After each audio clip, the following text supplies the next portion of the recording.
Assalamualaikum warahmatullahi wabarakatuh. Mohon izin Bapak dosen, mohon izin rekan-rekan. Di sini kami dari kelompok kerupuk kulit udang aneka rasa. Kami akan mempresentasikan poin-poin yang ada di proposal kami.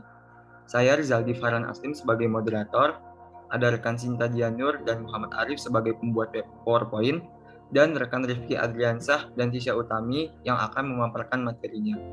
Selanjutnya, saya akan langsung menyerahkan waktu dan tempat kepada rekan Rifki dan rekan Tisha untuk memaparkan materi.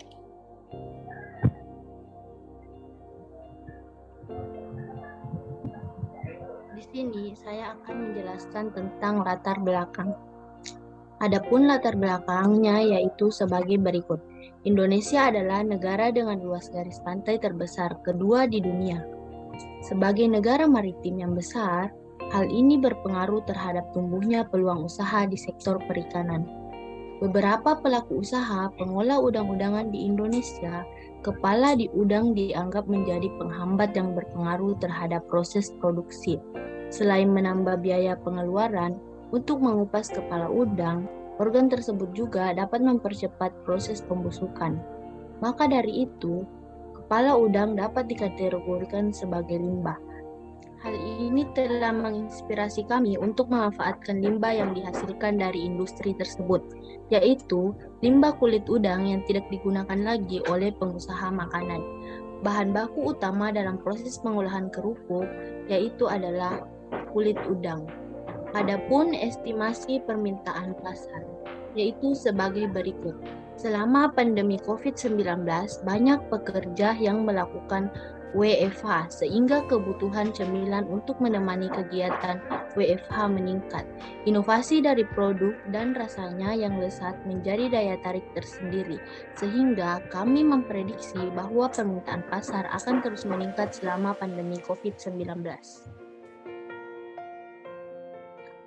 Analisis PESTEL.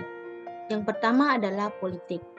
Pendiri usaha skala mikro kecil dan menengah di suatu negara tak lepas dari kebijakan politik yang berlaku di negara tersebut. Dalam paket ekonomi, masyarakat bagi usaha kecil dan menengah yang ingin memperoleh kredit usaha rakyat dipermudah. Kebijakan politik ini dapat memperkuat peluang bisnis kuasa sendiri. Yang kedua adalah ekonomi. Adapun faktor ekonomi menjadi iklim bisnis dalam suatu perusahaan. Daya beli pelanggan dipengaruhi oleh faktor ekonomi target pasar. Keadaan ekonomi menjadi kesempatan bagi pemilik kafe karena akan mempengaruhi menu produk. Yang ketiga adalah sosial. Keberadaan rumah produksi yang berdampingan dengan masyarakat langsung harus dijaga hubungannya. Hubungan harus bersifat simbiosis mutualisme sehingga tidak terjadi hal-hal yang tidak diinginkan.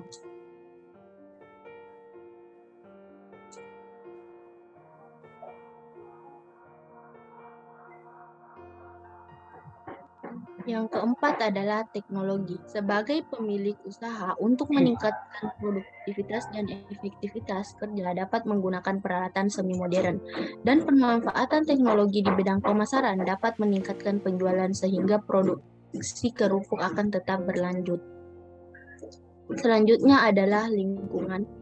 Kebersihan dan kelestarian lingkungan sangat penting untuk dijaga, terutama untuk tempat produksi yang dimana kebersihan tempat menjadi acuan untuk kelayanan mutu produk. Di lain sisi, kelestarian lingkungan sekitar juga perlu diperhatikan, yang dimana limbah dan kotoran efek dari rumah produksi ini tidak merugikan untuk masyarakat sekitar. Selanjutnya akan dilanjutkan oleh rekan Rifki Ardiansyah. Baik, selanjutnya ada analisis jumlah penawaran pada sasaran. Adapun jenis produk yang akan kami pasarkan adalah kuasa atau kerupuk kulit udang aneka rasa. Produk yang kami buat dengan menggunakan bahan baku kulit atau kepala udang dengan menggunakan teknologi yang baik, sehingga produk olahan kuasa yang kami buat dapat menjadikan produk yang mempunyai nilai gizi yang tinggi dan aman bagi kesehatan tubuh manusia. Harga kerupuk yang murah membuat makanan ini dapat dijangkau seluruh lapisan masyarakat.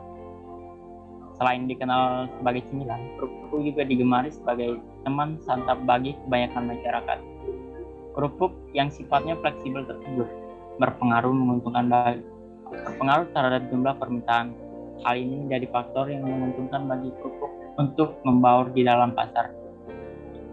Produk yang kami olah ini akan dipasarkan di berbagai tempat, diantaranya adalah warteg, rumah makan, warung-warung kecil, serta restoran-restoran maupun toko online. Selain itu, kerupuk juga dapat ditemui di toko atau warung serba ada seperti swalayan dan toko online. Hal yang menjadi keuntungan bagi kerupuk Wasa untuk memperluas sasaran pasar. Analisis jumlah penawaran pada pasar sasaran dalam pelaksanaannya untuk kerupuk Wasa kulit udang aneka rasa harusnya berkaca pada beberapa perusahaan terkemuka di Indonesia. Hal ini dilakukan untuk mendapatkan tolak ukur produktivitas baik keunggulan maupun kelemahan pada saat menjangkau luasan pemasaran kerupuk Wasa. Selain itu, hal tersebut menjadi bahan evaluasi apabila terjadi suatu masalah.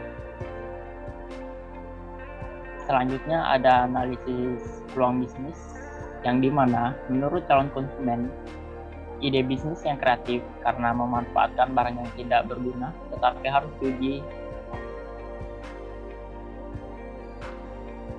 inovasi yang bagus karena berbagai konsumen mudah bosan dengan suatu produk dan ingin kehadiran produk baru. Yang ketiga ada diharapkan inovasi ini dapat berjalan lancar sehingga dapat membuka lapangan pekerjaan. Menurut pakar dan ahli, ide yang baik karena produk yang sejenis di pasar masih jarang sehingga diharapkan dapat berkembang dengan pesat. Ide yang bagus untuk menunjang produk perikanan yang zero waste. Berikut ada rencana strategi pemasaran yang dimana setiap pembelian dalam bentuk paket akan mendapatkan hadiah atau merchandise. Yang selanjutnya ada mengadakan promo setiap bulan dengan berbagai jenis produk yang berbeda setiap bulannya. Berikut ada rencana strategi pemasaran. Di sini kita menggunakan marketplace online seperti Tokopedia, Bukalapak, Shopee, dan Lazada, serta kita menggunakan operasi bazar kampus atau toko snack. Ya, mungkin itu saja dari kami, kelompok kerupuk Wasa. Mohon maaf apabila ada salah kata maupun pengetikan. Wabillahi taufiq wal hidayah. Wassalamualaikum warahmatullahi wabarakatuh. Waalaikumsalam warahmatullahi wabarakatuh.